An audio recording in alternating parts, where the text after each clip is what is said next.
आज या व्हिडिओमध्ये आपण हिमोग्लोबिन वाढवण्याचे सहज सोपे घरगुती उपाय बघणार आहोत। हिमोग्लोबिन वाढवण्यासाठी प्रामुख्याने आयर्न, फॉलिक ॲसिड आणि व्हिटॅमिन सी युक्त आहार घ्यावा।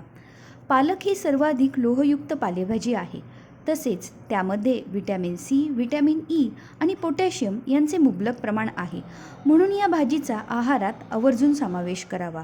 बीटरूट हे सर्वोत्तम आयर्न वाढवण्याचे कंद आहे।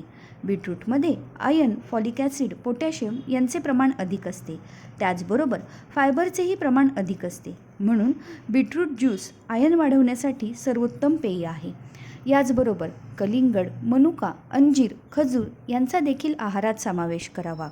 व्हिटॅमिन सीचे प्रमाण अधिक असणारी फळे आहारात घ्यावी, कारण व्हिटॅमिन सी हे लोहपचन प्रक्रियेला म्हणजेच आयर्न ॲब्झॉर्प्शनला मदत करतं।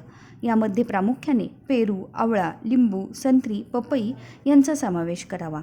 याचबरोबर लोहपचन प्रक्रिया कमी करणाऱ्या पदार्थांचे सेवन कटाक्षाने टाळावे, जसे की चहा, मद्यपान आणि कोला। अशा सहज सोप्या आरोग्यविषयक सल्ल्यासाठी आरोग्य मित्रला नक्की सबस्क्राईब करा।